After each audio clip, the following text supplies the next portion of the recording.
Buenas, estamos un minuto antes todavía, pero le he dado ya a grabación, o sea que grabamos.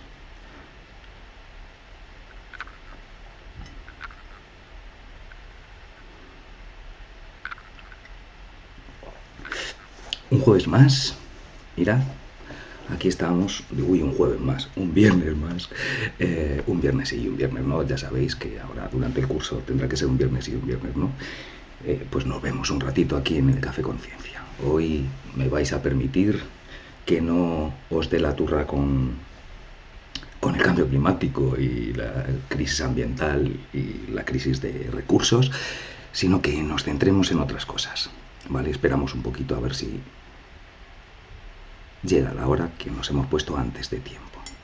Que hemos estado a punto de no poder hacer grabación, simplemente de repente se me ha apagado el ordenador. Hace 10 minutos ha hecho ¡pof! Se me ha apagado y he estado sudando hasta que he conseguido que volviese a sonar. No, a sonar, a funcionar, a ponerse en marcha.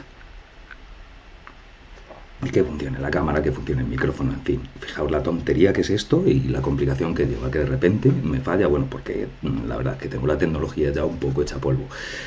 Y ahí estamos. Bueno, como os decía, hoy no voy a daros la turra, no voy a hablar de cambio climático, no voy a hablar de crisis ambiental, no voy a hablar de crisis de recursos, de crisis energética. Para eso ya hablaremos otro día. Hoy vamos a darnos un descanso con esto. Y hoy, aprovechando la coyuntura que hemos tenido aquí estas 2 últimas semanitas en este país, con la exaltación de valores patrios y cosas por el estilo, pues quería aprovechar para comentar varias cosas, como había anunciado ayer, que os lo puse en Instagram, sobre algunos mitos de los que ya había hablado en algún momento, ¿no? Algunos mitos históricos que realmente forman parte del relato social que compartimos todos e influyen en nuestro proceso identitario, ¿no? En el sentirnos de aquí, herederos de una misma tradición y de una misma historia, ¿no? Y esta historia, la historia es mucho más compleja de lo que podemos abarcar, porque nuestro cerebro tiene un problema para comprender la complejidad, ¿no? Y por eso siempre recordamos mejor, además, enlazadas, ¿no? A través las fechas, las canciones, los personajes, todo enlazado a través de una historia, una narración, porque somos un homo narraticus, somos un homo narrativus o narraticus, o como quisiera decirse en latín.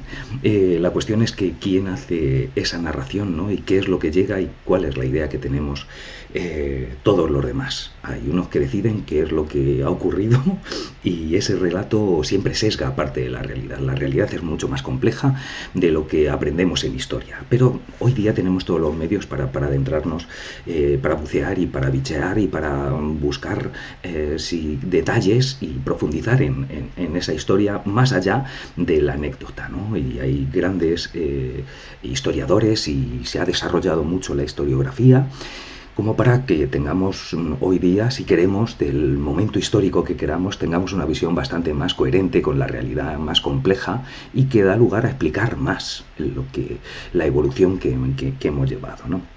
Con respecto a esto, y haciendo, como os digo, referencia al tema de los valores patrios, pues ya os acordáis que os comenté bueno, pues del mito de la transición como tal, ¿no? El mito, la leyenda, toda la narración que ha venido siempre esconde y oculta partes de la verdad, ¿no? Voy a aprovechar, mirad, unos libros que tengo desde hace mucho, que son estos de Claudio Sánchez Albornoz, La España musulmana, que para quien no tenga idea, pues este hombre fue quizá lo que Cajal a las neurociencias, pues Sánchez Albornoz a la historiografía, ¿no? Murió en el 84 ya, y esta edición de la España musulmana, que son 2 tomos, bueno, pues tiene... la última revisión que tuvo fue 2 años después de su muerte, o sea, en el 86, pero la primera vez me parece que se publicó en el 46, sí, la primera edición en el 46, luego se revisó en el 60, en el 73 y en el 86. Y bueno, para que tengáis una idea, os doy unos toques de quién era Sánchez Albornoz, por lo menos para que tengamos idea de dónde, de qué viene esta fuente, ¿no?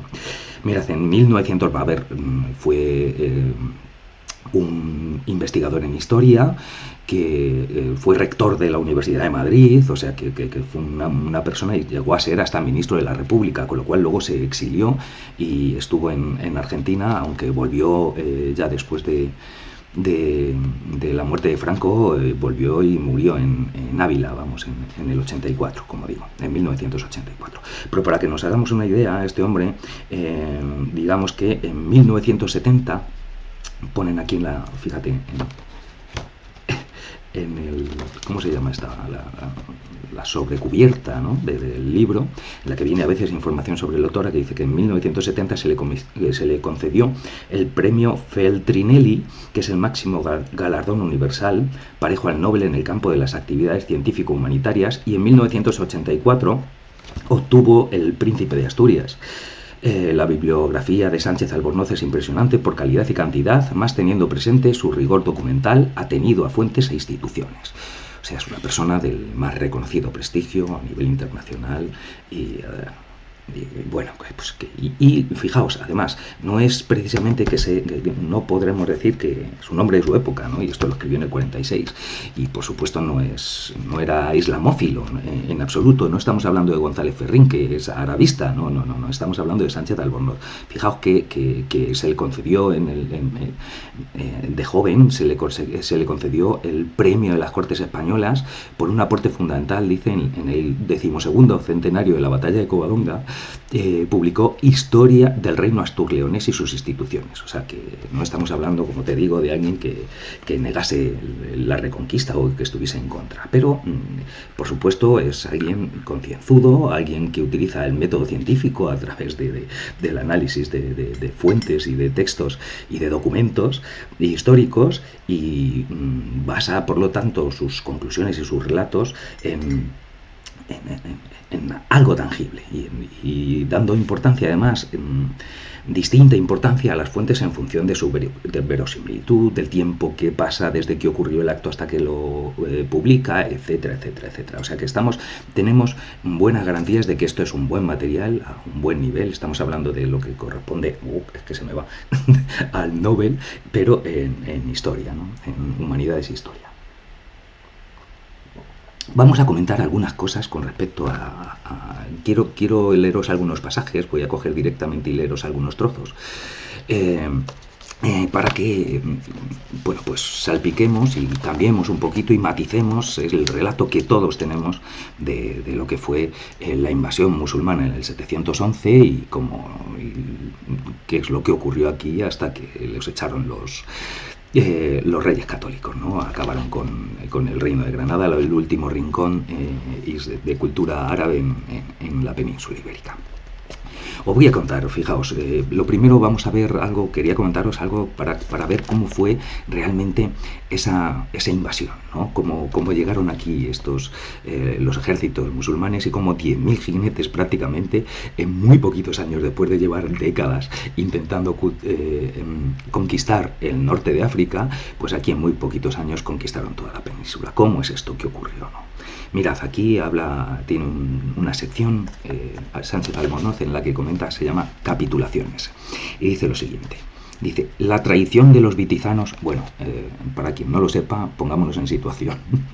En el 711 es cuando entra Tarik y luego ya viene Musa, pero entra Tarik a ayudar a una de las partes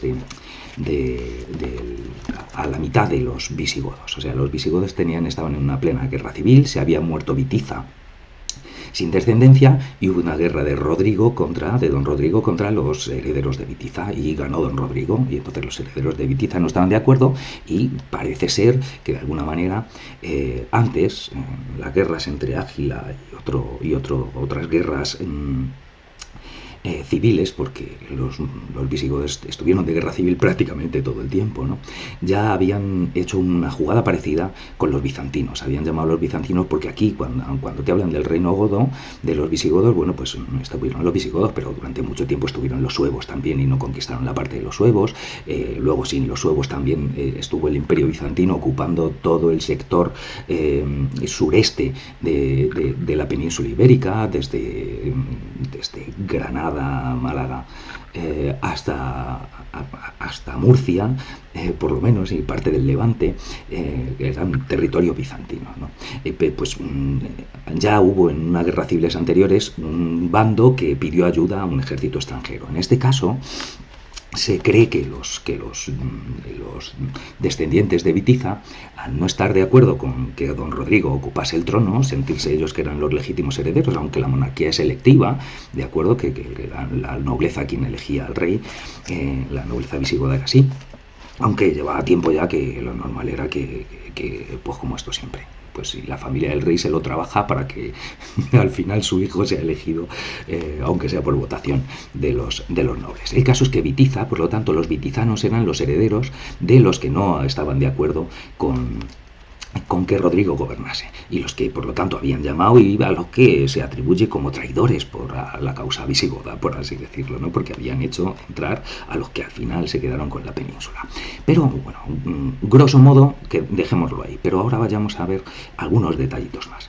Dice: la traición de los witizanos, por lo tanto los herederos de Witiza, el espíritu acomodaticio de muchos grandes, el deseo de otros de conservar su situación, y acaso el noble intento de algunos de evitar los desastres de la guerra a sus gobernados, cuando toda resistencia llegó a ser inútil, movieron a numerosos jefes godos a capitular sin combate o tras su derrota. Unos firmaron con los conquistadores capitulaciones más o menos duras, más o menos honrosas, pero que implicaban una sumisión a la soberanía plena de las autoridades islamitas. Dice, y otros consiguieron un acuerdo más favorable en que les era reconocida la autonomía política. Que veo fatal, aquí tengo muy poquita luz. En ambos casos, los cristianos quedaban obligados al pago de la chicia o capitación y del haraj o contribución territorial. Y a continuación te cuenta el texto, ¿no? Bueno, podemos leer parte del texto de una capitulación que se hizo con el rey de Tudmir, con Teodomiro, con lo que luego se consideró Tudmir una parte de Murcia, en Orihuela. Tenían, bueno, Orihuela y otras 6 villas más, 7 villas, que dominaban, pues que después de una pequeña escaramuza y como intentar defender y sin mucho más, pues luego hay leyenda que cuenta como que no tenía ya defensores y solamente hizo a las mujeres que se soltasen los pelos y sujetasen varas de madera para que se creyesen en la distancia de los musulmanes que tenían un ejército, etcétera, etcétera. Bueno, hay mucha leyenda por ahí detrás, pero la realidad es que hay un documento que es la capitulación de Tudmir, de Teodomiro, con al hijo de Musa, a Musa ibn Musa, ¿no? Al hijo, no, a Abinazid ben Musa, sí, ben Musa ben Nusair, ahí está, al hijo de Musa, en la que se detalla, bueno, pues cuál es el acuerdo al que llegan y cómo llegan. Lo interesante de aquí, fijaos, es que dice que muchos capitularon. Que realmente la conquista se hizo fácil porque el reino visigodo ya estaba en una situación de guerra civil y una situación de empobrecimiento y de decadencia en la que el pueblo no estaba contento, había habido persecuciones además a judíos, los judíos tampoco estaban contentos, es decir, la población no estaba de acuerdo no estaba bien en aquel momento, o sea, si no caían porque llegasen los musulmanes, caerían por cualquier otra cosa, pero el reino se estaba desmoronando, por así decirlo. De manera que lo más habitual fueron los pactos. Hubo muchísimos pactos, hubo algunas escaramuzas, hubo luego siguió habiendo algunas revueltas, algunas rebeliones durante un tiempo, durante otro, pero eso toda la vida. Pero porque durante toda la Edad Media las escaramuzas eran habituales y normales entre las zonas, ¿no? Entre los distintos territorios, en una época muy, muy, muy dura. Estamos hablando de principios del siglo VIII, ¿no? del este. La cuestión es que fijaos que dicen aquí que unos consiguieron unos pactos, o sea, los que habían dado más guerra y habían defendido más, pues tuvieron que capitular un poco más humillantemente, pero en la mayoría de los sitios, y lo que era bastante normal, era que los nobles pues llegasen a pactarlo, llegasen a pactar la rendición a cambio de la paz suya y la paz de sus súbditos y de dejarles a ellos gobernar, porque en la mayoría de los casos, en muchísimos casos, lo que era la nobleza visigoda pasó a formar parte ahora al servicio de esta élite que llegó, que fueron que venían de Siria, ¿no? de Siria, bueno, de Siria los dirigentes, porque en realidad con Tariq quien llegaron eran fundamentalmente bereberes. Pero vamos, de esta entidad extranjera que llegaba con otra, ya os digo que tampoco el Islam estaba todavía desarrollado. O sea, es que daos cuenta que es el 711 y que Mahoma, o sea, la hijra es en el 622, creo, si mal no recuerdo. O sea, que es muy poquito tiempo para de allí empezar a conquistar Oriente Medio, luego extenderse por todo el norte de África y luego ya entrar en la península ibérica y en un proceso en el que, bueno, que no hacía ni 100 años todavía del nacimiento de esto, de lo que era una herejía. Fijaos, era una herejía era una herejía igual que el catolicismo era una herejía o el cristianismo era una herejía del judaísmo, el islamismo en este momento, Mahoma era el último profeta, pero el penúltimo era Jesús. O sea, Jesús sale en el Corán muchísimas veces, es uno de los principales protagonistas, Jesús y la Virgen María en el Corán, porque para los islámicos, para los islamistas, Jesús es el penúltimo profeta y el más grande antes de Mahoma. Mahoma es el que completa ya toda la profecía y el que nos trae, por lo tanto, para los creyentes, la verdad divina, ¿no? Completa la verdad divina. Pero esto era así, era algo que estaba haciéndose, que todavía, fijaos, desde Jesucristo hasta que el cristianismo empieza a tener sus bases, pasan siglos. Y aquí no hacía ni 100 años que estaba. Es una religión todavía en formación. Pero es una forma de gobierno y es una forma de conquista y bueno, que realmente lo que plantean, pues como González Ferrín, entre otros, es que son los herederos del Imperio Romano, son los que suceden en el momento histórico al Imperio Romano y son los que de alguna manera guardan aquello.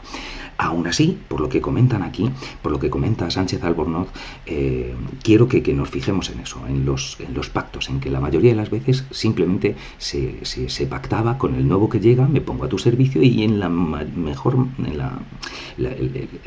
muchos de los casos se capituló sin lucha ni siquiera y simplemente se pasó en vez de estar con sumisión al rey visigodo, pues se tenía sumisión al emir que viniese en ese momento, o al califa de Damasco en este momento, a través de sus gobernadores provinciales como Musa en el momento, con todo lo que haya. Pero ya os digo que esto es un momento muy precipitado y todos estos análisis los hacemos a posteriori. Mientras se está viviendo y hay mucha improvisación de lo que surge en el momento. Pero a lo que me interesa es que se pudo conquistar todo el territorio, que prácticamente la península, en muy poquitos años, con muy poquita gente, porque ya se estaba desmoronando en sí el imperio visigodo. Y en muchos de los casos la nobleza visigoda pasó a ser, a partir de ese momento, una nobleza vasalla de ellos. En algunos casos se convirtieron al Islam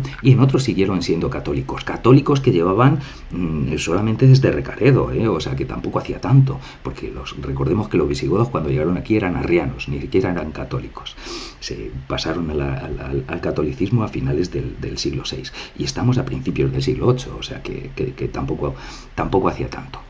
La cuestión, como os digo, es que esta nobleza en muchos casos pasó ahí y no siguió en el poder. Para seguir en el poder, simplemente, pues en vez de ser vasallos del rey visigodo de turno, ahora eran vasallos del dirigente que venía en la conquista árabe.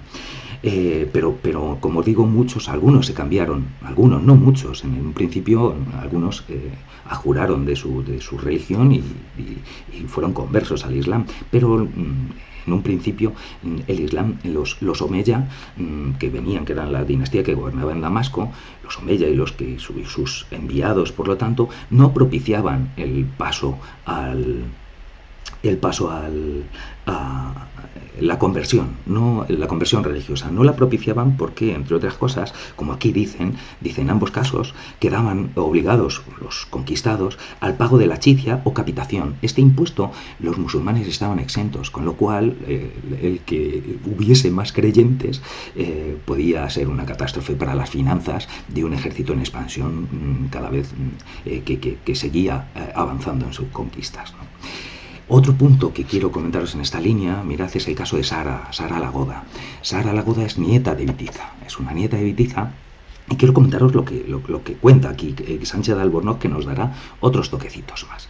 Mirad, Sara era una de las nietas de Bitiza, que Bitiza tuvo, cuando murió su padre, el hijo de Bitiza, por lo tanto, su tío, el hermano del hijo de Bitiza, le usurpó la herencia, por así decir, como era mujer y Sara era pequeña, tendría alrededor de 12 años, cuando Sara se vio que su tío se aprovechaba y se quedaba con la herencia de lo que a ella le correspondía, que habían hecho un buen trato al pasarse con los conquistadores, ¿no? Se suponían que al ser de la familia de Bitiza eran de la parte traidora, que en aquel momento los que se habían pasado a los otros y tenían posiciones de poder. Sara era todavía católica y, sí, era católica, iba a decir cristiana, no que cristiana, pero cristiana católica, que ya no eran arrianos. Y con 12 años fletó un barco en Sevilla y llegó hasta Damasco para pedir al califa Iksam en ese momento,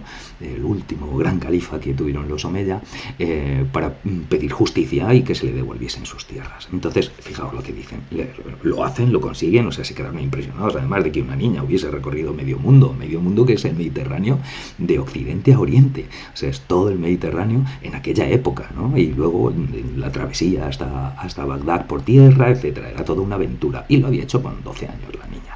Entonces, una chica impresionante, esta Sara. Fijaos lo que dicen aquí. Para que su gran riqueza, fíjate, porque tendrían una gran riqueza, eran nietos de un rey, eran nietas de un rey visigodo y por lo tanto tenían muchísimas miles de aldeas que dependían de ella, que había arrebatado su tío. Dice, para que la riqueza no llegara a constituir una fuerza política hostil a los musulmanes, primero el califa de Damasco, Hisham, y después Abderramán, el primer emir omeya de Europa, de Córdoba, perdón, de Córdoba y de Europa, claro, de Córdoba, la casaron con la nobleza musulmana, con nobles musulmanes de su confianza. Con estos dos matrimonios comenzó la innumerable serie de enlaces mixtos que engendraron el pueblo hispano-árabe. Quiero que escuchéis esto. De los de la nieta de Bitiza nacieron algunas de las más poderosas familias de la aristocracia del Andalus. La mayoría de sus descendientes se sentían 2 siglos después transidos de orgullo de su estirpe oriental y procedían, sin embargo, de una hispanogoda, de una estirpe hispanogoda, y le debían su fortuna y su poder. O sea, de ahí venían, eran ya ricos de nacimiento y no por haber llegado allí a conquistar, sino por estar en el solar patrio, que era ser españoles como tal. Dice, no fue distinto el caso de los más altaneros magnates de la España islamita. Árabes o sirios por su estirpe masculina, eran españoles por sus madres y por sus abuelas, como los nietos de Sara la Goda. Sí, que quede dicho de una vez para siempre, los musulmanes de España o eran españoles por los 4 costados, nietos de conversos a la religión de los conquistadores, o primaba en sus venas la vieja sangre hispana por ser fruto de repetidos mestizajes. Más claro, agua. Es decir, estos, los gobernantes españoles, que es lo que yo planteaba aquel día, ¿no? cuando me surgió decíroslo. ¿Por qué? O sea, ¿por qué sentimos a los godos que tenemos frente al Palacio Real las estatuas de los reyes godos como para crear el ideario de que de ahí viene nuestro reino? Y sin embargo, estos que eran reyes, que eran también de aquí y que llegaron a alcanzar un desarrollo cultural sin parangón en la época, los ignoramos, ¿no? Planteémonos que eso no es... Que no tiene mucho sentido y que cuando nos manejan así en cuanto al relato histórico, seguramente hay intereses ocultos, ¿no? En que veamos esa parte y no veamos otras. Y que confundamos realidades actuales, ¿no? Con realidades del siglo VIII. Lo que me interesaba era que nos fijásemos en eso, en lo que dice Sánchez de Albornoz, de que realmente los gobernantes españoles y los que habían sido árabes y habían llegado de aquí, en 3 o 4 generaciones les quedaba prácticamente nada. Hola Iván, ¿qué tal? Me alegro. Pues mira, ya que me lo dijiste, lo de la Reconquista, pues he aprovechado y digo, bueno, vamos a ver si contamos algo aquí al respecto.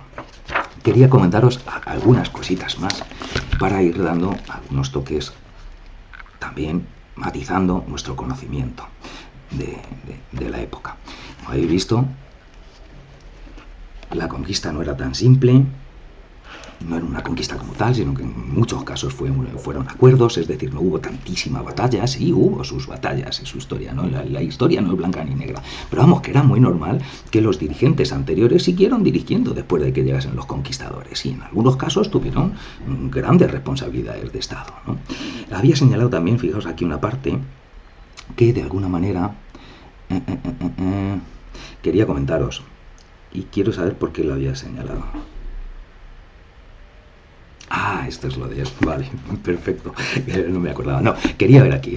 Otra de las cosas que siempre nos comentan, o que está en el ideario colectivo, es como que la Edad Media era una época de guerras de religiones, ¿no? Y la religión tuvo su importancia, sí, claro, y el sentimiento religioso tenía su importancia en aquel momento.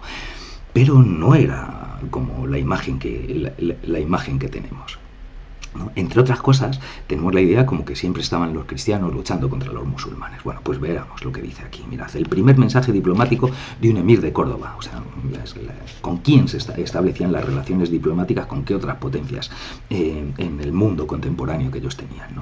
Dice, mirad, eran conocidas de antiguo las relaciones diplomáticas de Bizancio y Córdoba en el siglo X. De Bizancio y Córdoba, ¿eh? Bizancio era el Imperio Romano de Oriente, era el bastión cristiano en Oriente Medio. Es que es así, y fue hasta la caída de Constantinopla en el siglo XV, que es una de las fechas que dan como clave del fin de la Edad Media, ¿no? Pues hasta ahí Bizancio fue el mantener la llama del cristianismo en una tierra que desde el 600 y pico, cuando sale Mahoma y empieza a conquistar, pues empiezan a dominar los islamitas. Y sin embargo dicen que las relaciones diplomáticas entre Bizancio y Córdoba en el siglo X eran habituales. Sabíamos incluso que Abderramán II había recibido una embajada del Basileus de Constantinopla en el 839. ¿No? Dice, los descubrimientos de Leví Provenzal en Fez, de varias crónicas arábigas concernientes a la historia del Andalus, nos han permitido conocer el pormenor de ese suceso. Se nos ha conservado en una de ellas una minuta de respuesta del emir español al embajador bizantino Teófilo. Se hallaba este en lucha con los califas abasíes de Oriente, o sea, fijaos, Teófilo, que es el Basileus de Constantinopla, el emperador del Imperio Romano de Oriente, estaba en guerra, claro, con el califa de Bagdad, que estaba allí en su entorno y que era uno de sus enemigos principales. Y tenía la invasión de sus posesiones, temía la invasión de sus posesiones en Italia por los musulmanes de África. Es decir, también el Imperio Bizantino, igual que he dicho que tenía aquí con los visigodos todo el sureste peninsular, también tenía Sicilia y tenía parte de Italia conquistado y como plazas en las que eran puntos comerciales, ¿no? Para su desarrollo como imperio, porque eran un imperio, aunque Constantinopla en la parte oriental se había reducido mucho, todavía en gran parte del Mediterráneo estaban. De hecho, eran una de las dos grandes potencias del Mediterráneo. A partir de este momento fueron cuando llegó el califato de Córdoba, el califato y antes el emirato de Córdoba y Bizancio, una en Oriente y otra en Occidente. Mirad lo que dice. Se hallaba en lucha, por lo tanto, con los califas abasíes de Oriente y temía la invasión de sus posesiones de Italia por los musulmanes de África. Por ello solicitó la alianza de Abderramán de Al-Ándalus al mismo tiempo que la de Ludovico Pío de Francia.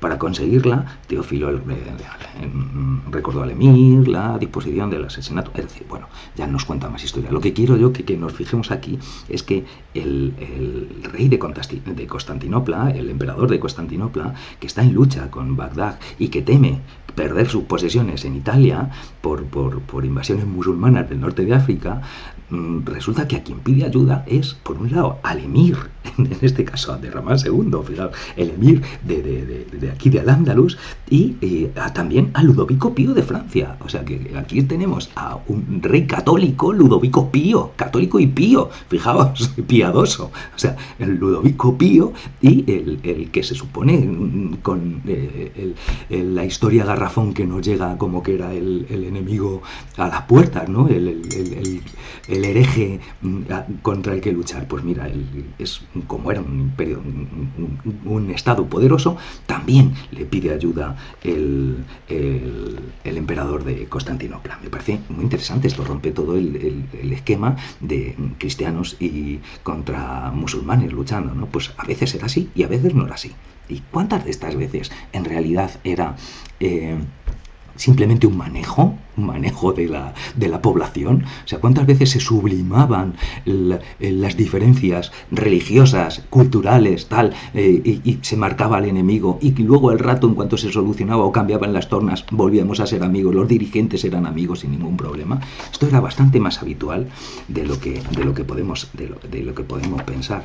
Y fijaos, otro detalle también que es curioso y quería comentaros. Aquí es un trocito que llaman Muerte del moro Muza, tercer rey de España. Muza es Muza ibn Muza, que es de tu zona, Iván. No, de tu zona no, perdón, Muza no era de Levante, era de la zona del Valle del Ebro, de los que hacía. Durante la campaña de los conquistadores en el Valle del Ebro, un noble godo oportunista, fijaos cómo cuenta la historia, ¿no?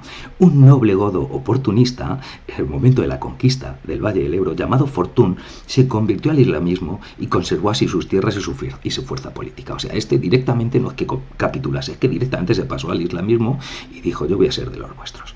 Sus nietos empezaron a adquirir celebridad con ocasión de las guerras de sucesión que siguieron a la muerte de Abderramán I y de Ixán I.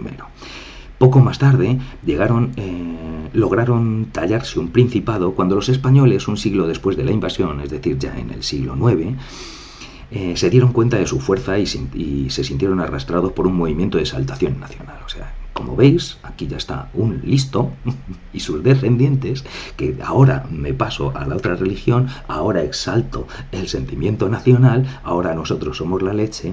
En fin, nada raro, nada distinto a lo que vemos ahora, ¿no? Dicen, la frontera superior, así llaman los árabes a la región del Ebro, encarnó e hizo triunfar ese espíritu de rebeldía un descendiente de Fortún, el gran caudillo Muza. Alzado contra Córdoba, consiguió dominar desde Zaragoza a La Rioja. Es decir, el Valle del Ebro, de Zaragoza a La Rioja, fue un señorío que tuvo alguien con cultura islámica, pero descendiente de pobladores hispanos, y hispano hasta la médula, español hasta la médula, español del Valle del Ebro, pero que sus antepasados se habían pasado al islamismo y dominaron esa parte. Y ahora se sentía tan fuerte incluso que se rebelaba contra el califa. Tenían sus luchillas de vez en cuando. A veces, ya os digo yo, que a veces luchaba contra el califa, a veces luchaba con el califa, a veces luchaba con el rey de Asturias contra el califa, a veces luchaba con el califa contra el rey de Asturias. Esto era así, que era lo que había entonces. Dice, orgulloso de su poder, que solo juzgaba inferior al del emir y al del monarca cristiano de Asturias, se hizo llamar el tercer rey de España. Me gusta esto, se hizo llamar el tercer rey de España. O sea, se considera rey de España. A él, porque era un rey en España, ¿de acuerdo? Al de Asturias, también rey de España, pero no es el rey de Asturias, es el rey de España que está reconquistando, no, es uno de los 3 reyes de España que domina una parte de la península. Y el otro rey de España, por supuesto, era el emir de Córdoba en ese momento. Nada más, esto, simplemente que... dice, se permitió combatir con éxito a los ejércitos del emperador de los francos, Carlos el Calvo, pero fue vencido por Ordoño I en la batalla auténtica de Clavijo. ¿Veis? O sea, en un lado lucha contra un cristiano, en este caso contra Carlos el Calvo, también lucha contra Ordoño I, rey de León, también cristiano. Dice, su estrella declinó desde entonces y acabó muriendo en 862 herido por su yerno, en los muros de Guadalajara. Sus hijos, los Benicasi, los de la tribu de los Casi, los Benicasi, continuaron su rebelión aliados con Alfonso III, es decir, sus nietos. Ahora nos aliamos con el rey cristiano que está en la península. Uno de ellos fue cónsul de Toledo, su nieto Muhammad trocó en enemiga la alianza con sus familiares con el rey Magno, es decir, uno de sus herederos, ahora ya no me llevo bien con el rey cristiano. O sea, como veis, el que fuesen de la misma religión o de distinta religión no quita para que las élites en sus manejos, ahora luchemos para un lado, ahora luchemos para otro, ahora exaltamos nuestras diferencias religiosas y culturales y ahora somos hermanos de toda la vida y compartimos un territorio y vamos a por aquel que nos cae peor. ¿Que es de mi religión? Pues, pero algún motivo tendrá. ¿Que es de la tuya? Pues tú me ayudas porque te interesa. Es decir, como veis, hay mucho más manejo de poderosos, de élites poderosas, que de otra cosa. Fijaos lo que ocurría aquí. Con respecto a esto del norte, quería comentaros más porque recordáis que os mencioné aquel día el caso de Sancho el Craso. Además, creo recordar que dije, si no recuerdo mal, se llamaba Sancho. Pues sí, Sancho el Craso. Mirad, es que esto es alucinante, para que tengamos una idea de cómo es esto. Mirad, Sancho en cuestión. Dice, en 1958 el conde castellano era el conde Fernán González, porque en aquel entonces todavía no existía el reino de Castilla, y era el conde de Castilla, que en muchos casos pues tocaba las narices a lo de León, era una parte importante del reino de León, pero ese condado pues al final llegó a independizarse y llegó a ser el más poderoso de los reinos cristianos de la península, ¿no? El reino de Castilla. Con respecto a esto, quiero comentaros algo que no, fíjate, no lo he puesto aquí, pero me acuerdo, ahora y os lo comento, un detalle curioso, ¿no? De cómo los tiempos van cambiando. En la época en la que todavía no era reino el rey de Castilla, y por lo tanto era un condado, tenían fama el castellano que se hablaba en esa zona en Castilla, en lo que era el primigenio condado de Castilla, era considerado en la corte de León como un acento vulgar, un acento horrible, ¿no? Entonces decir hijo en vez de fijo era no, en vez de fillo, es decir, hijo en vez de fillo era como de paletos. O sea, fijaos cómo cambian los tiempos. Un par de siglos después, cuando el que es el poderoso es el reino de Castilla, ocurre justo al contrario. Lo galleguizante resulta arcaico, resulta antiguo, resulta lo moderno, y lo bueno y lo interesante es el acento castellano. Pero pues eso, que maticemos todo y seamos conscientes de cuáles son las variables que están influyendo en las cosas y relativicemos todas estas cuestiones de lo que es con el idioma, por ejemplo, lo que es hablar bien, lo que es hablar mal, etcétera, etcétera. El idioma es vivo, y que ahora de repente se considere muy bien hablado tal dialecto o tal acento es bastante absurdo. Entonces, mira lo que decía. En el 958 el conde castellano consiguió hacer proclamar rey de León contra Sancho el Craso a su yerno Ordoño el Malo. Sancho el Craso era un señor que estaba tan gordo, pero tan gordo, por eso se le llamaba el Craso, que no podía montar a caballo, y por lo tanto los magnates y los ricos de la nobleza en aquella época no estaban muy de acuerdo con que fuese su rey, puesto que no podía montar a caballo y dirigir ejércitos en la batalla. Y entonces a esto lo alentó el conde de Castilla y quitó de en medio a este y puso a Ordoño, que era familiar. Aquí siempre hay intereses de en medio, ¿no? Dice a Ordoño, fíjate que le habían el malo, Ordoño, el malo, el sobrenombre del malo se lo puso un obispo. O sea que, fíjate, vástago de una rama segundona de la familia real leonesa. Dice, el príncipe depuesto se refugió cerca de su abuela en el reino, la reina toda de Navarra. Solicitó esta la intervención califal para reponerle en el trono. O sea que es que han quitado a mi nieto, que es Sancho, aunque Ordoño también era nieto de toda, fíjate, pero han quitado a este que me cae bien, que es gordito pero me cae bien, y Sancho el Craso, ¿y a quién pide ayuda? Pues pide ayuda a Abderramán III, el primer califa de Córdoba, y le pide ayuda a Abderramán III porque Abderramán, oh sorpresa, era sobrino de la reina de Navarra. Fijaos lo que es esto, ¿eh? Abderramán III, sobrino de la reina de Navarra.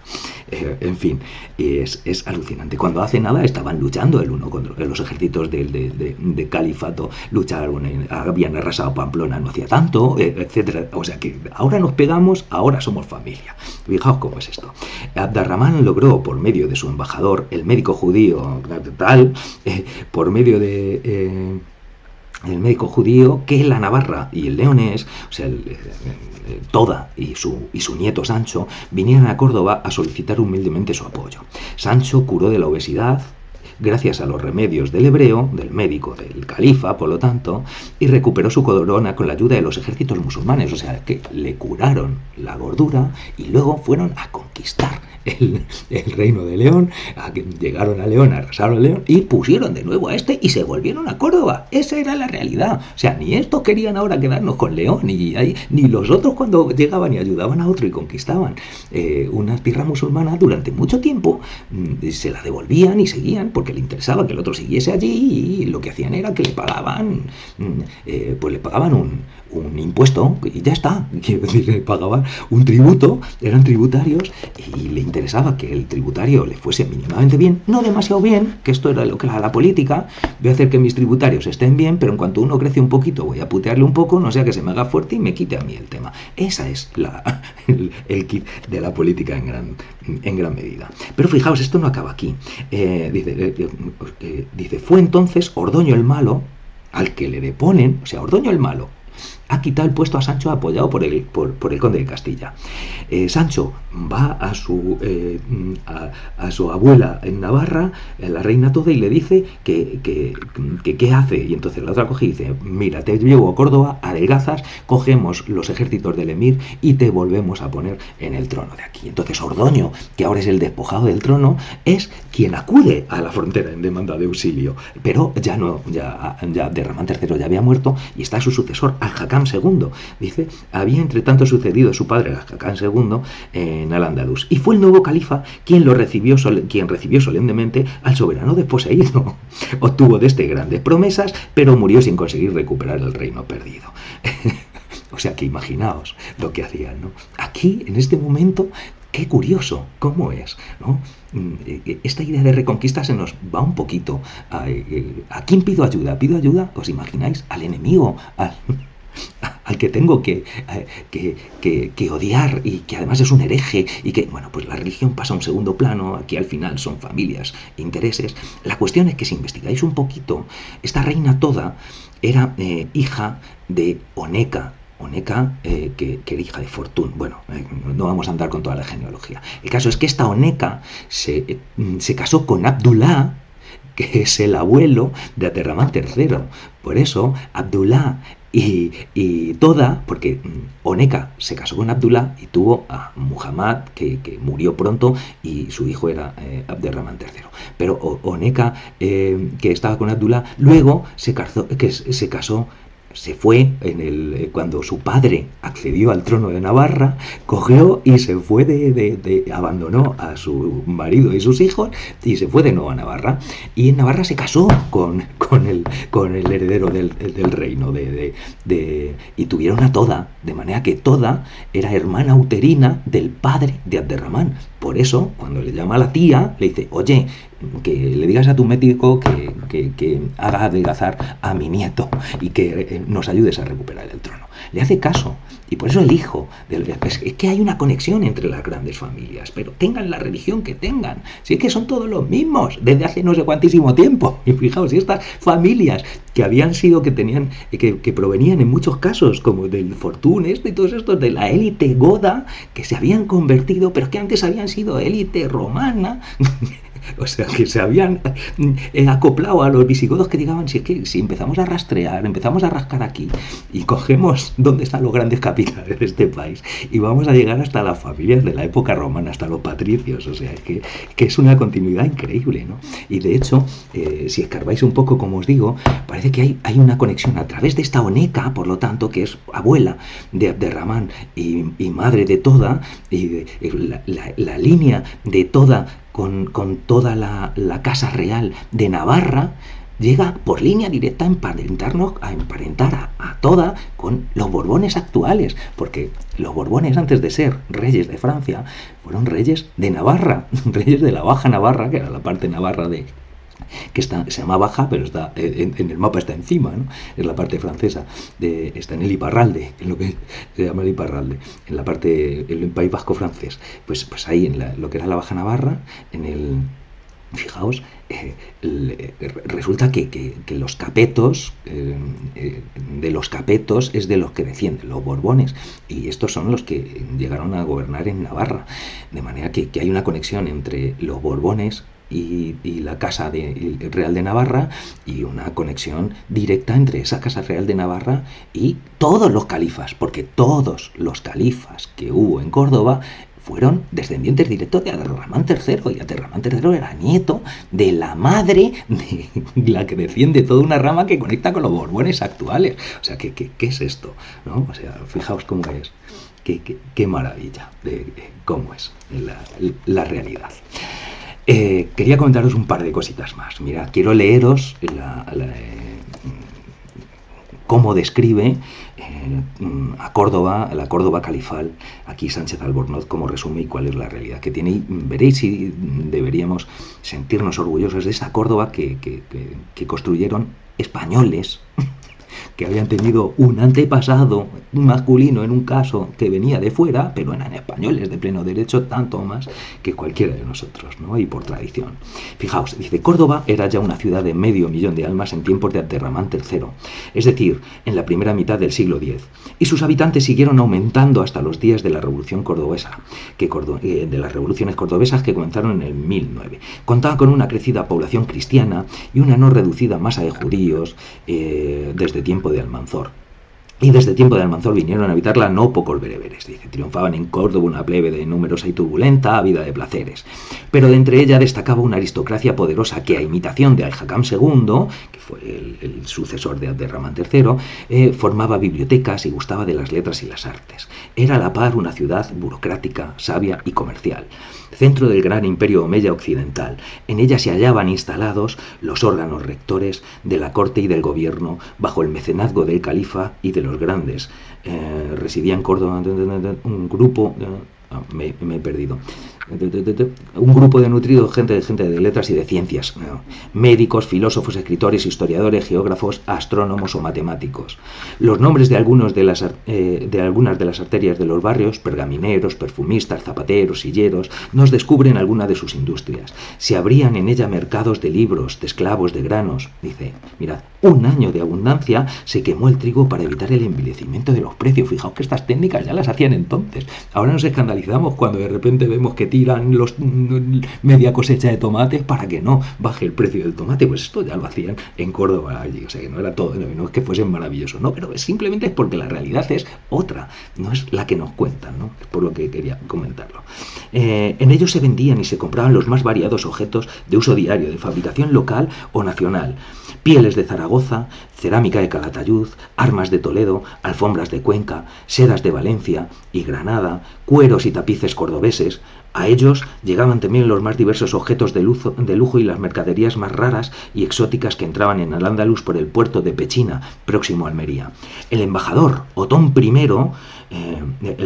Otón I, Juan de Gord, declara su asombro ante el esplendor de la Córdoba califal en el relato de su misión ante Abderramán III. Y el eco de las grandezas de la capital de España, de la España musulmana, llegó hasta las soledades del claustro sajón, donde la monja, un nombre impronunciable, la llamó ornamento del mundo, una monja sajona, a Córdoba. Con Bizancio, a la que se acercaba más que a Bagdad, pura ciudad oriental, Córdoba vivía entre Oriente y Occidente. Cuando Europa había descendido al más bajo nivel cultural que jamás había conocido, hasta allí, la ciudad del Guadalquivir, como la del Bósforo, mantenían encendida la llama de la civilización.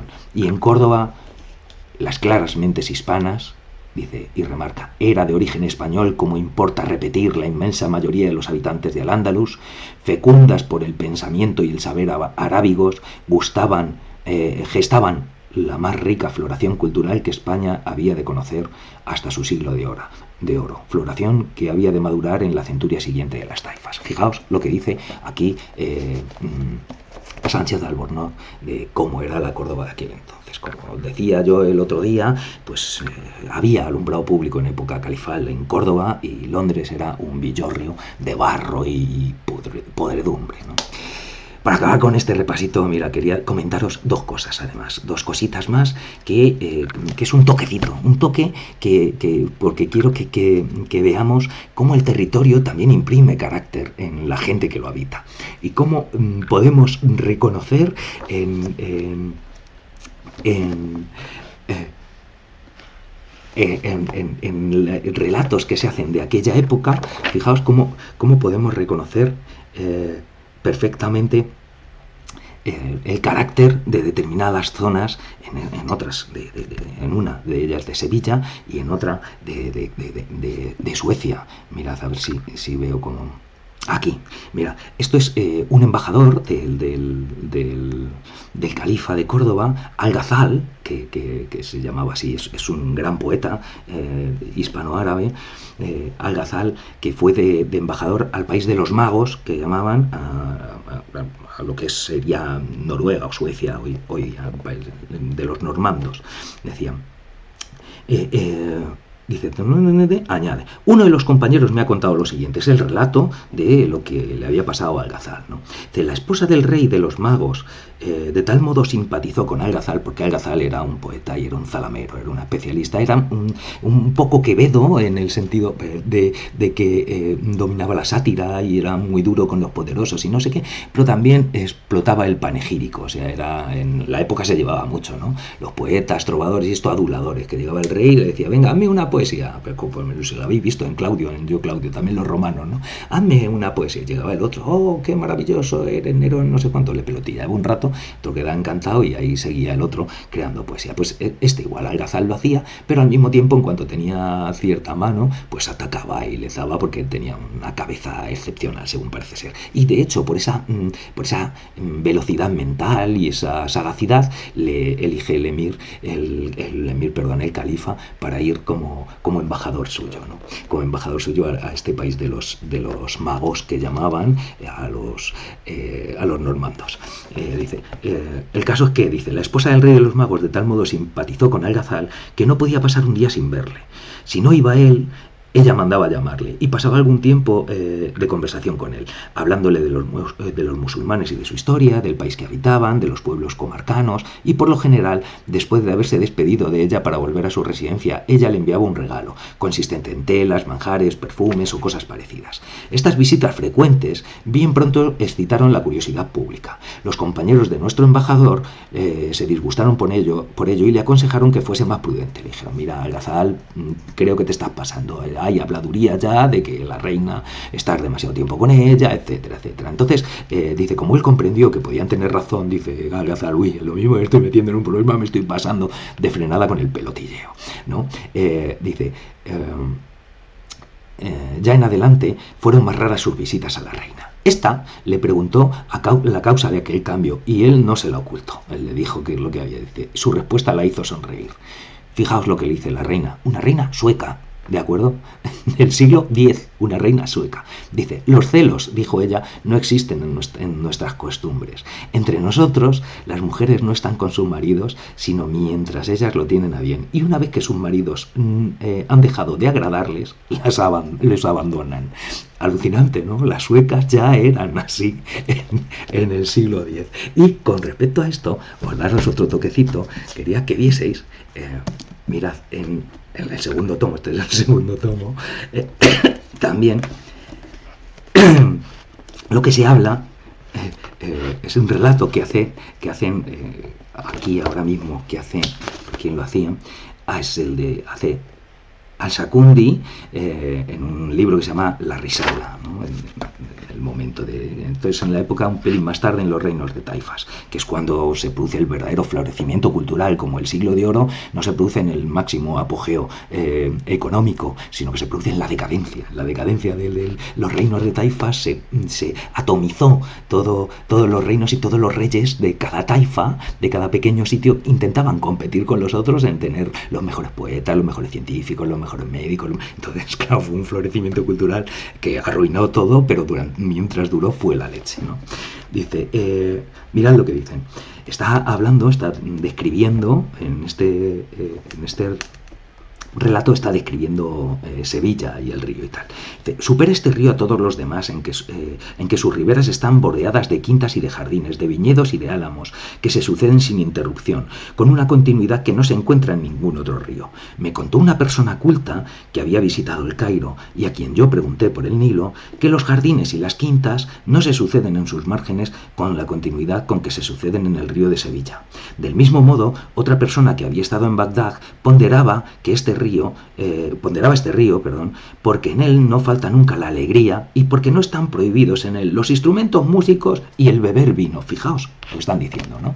Tenemos esa idea de los islámicos, los musulmanes, como que aborrecen el alcohol. Bueno, pues aquí la poesía musulmana al vino que hubo en la España árabe, pues no dejó, o sea, nunca dejó de beberse vino aquí. Y los que venían con sus costumbres y al poquito acababan acatándolas de aquí porque, coño, otra cosa no sabremos. Pero aquí en este país, si algo nos caracteriza que llama bastante la atención es que por lo general, si nos dejan, sabemos vivir bien y sabemos disfrutar. Y esto ya ocurría aquí, como os digo, en el siglo XII, en este momento.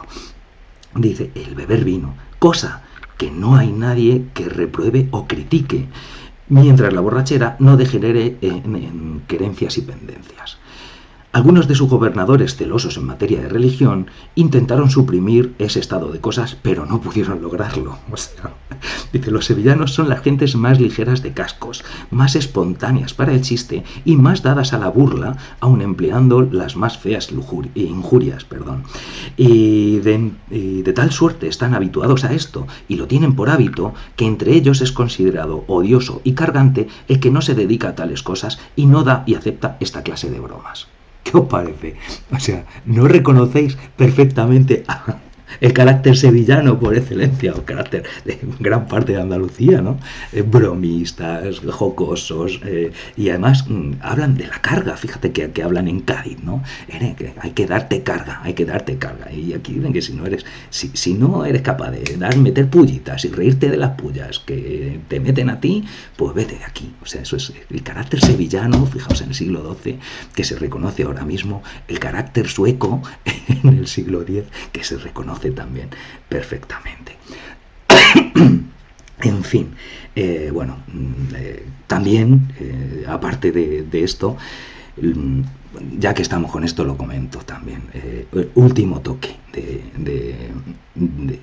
de ruptura del concepto de reconquista unívoco y universal y de luchas continuas entre cristianos y musulmanes. Lo que más me alucina es la figura del Cid Campeador en cuanto a que sea un referente de determinados sectores de visión un poco estrecha, ¿no? de la diversidad y que nos llevan que quieren que volvamos a un mundo que era muchísimo menos diverso y mucho más estrecho de mente, ¿no? Pues demos un toque, vemos qué es lo que hay. Rodrigo Díaz de Vivar, si parece que hay evidencia de que la primera batalla en la que se le conoce su participación es la batalla de Graus. La batalla de Graus, que enfrentó a la taifa de Zaragoza y al rey de Aragón. Y es la primera batalla en la que ahí está el Cid Campeador presente. Ahora bien, luchaba a favor de la taifa de Zaragoza y contra el rey de Aragón. Fijaos, qué curioso, ¿no? O sea, ¿cómo es esto que yo, cuando quiero dar el toque anti-musulmán, anti-moro, lo que hago es me visto de Cid Campeador y resulta que la primera batalla en la que se le conoce con quien luchaba era con el rey moro de Zaragoza contra el rey de Aragón. De hecho, murió el rey de Aragón en esa batalla y parece que esa es una de las causas de que cuando le destierran no vaya a la corona de Aragón a acogerse, sino que vaya a la taifa de Zaragoza. No va a la corona de Aragón, entre otras cosas, porque participó en la batalla en la que habían matado a su rey. Joder, y habían matado a su rey porque, entre otras cosas, la taifa de Zaragoza en aquel momento era vasalla del rey de León. Es que era así. Y entonces tú eres uno de los alféreces, de los dirigentes del ejército del rey de León, y vas a luchar a donde te diga el rey de León, y en este momento vas contra el otro rey cristiano y a favor de un rey musulmán. Esa era la realidad durante muchísimo tiempo. Estamos hablando ya del siglo XII. del siglo XII, el Cid Campeador, ¿no? Y bueno, el hecho es que al final, encima, el Cid Campeador, ahora que estamos con esto que acabamos de vivir estos días, acabó conquistando Valencia. Esto, Iván, es de tu zona, ¿no? Acabó aquí conquistando Valencia y creando un señorío, pero un señorío independiente. Independentista. Más independentista que Puigdemont. O sea, este dijo de aquí, y además no me someto a ningún rey. Y no se sometió él a ningún rey, y cuando murió Jimena, mientras pudo, también siguió sin someterse a ningún rey. O sea, creó un señorío independiente. O sea, que era independentista, como te digo, el Cid Campeador. Y que por ahí vayan sacando pecho algunos de ser como el Cid, me parece alucinante. En fin, ya es que van a ser las 7 de la tarde, me he tirado mucho tiempo, me he enrollado con esto, había preparado una cosa, pero la dejamos para el próximo día, para hablar también de alguna diversidad. Fíjate, en este caso había preparado una cosa con una concha y unas velas para explicaros la cuestión de la determinación del carácter del sexo en nuestra especie, y bueno, si os parece, lo comentamos el próximo día, porque ya van a ser las 7 y es demasiada turra. Espero que no os haya aburrido, que os haya gustado, y si queréis, pues nos volvemos a ver dentro de 15 días y ya os adelanto que hablaremos de la complejidad de la determinación del sexo en nuestra especie. Bueno, Iván, me alegro de que estés por aquí. Espero que te vaya todo bien. Venga, nos vemos. Hasta otra. Hasta luego.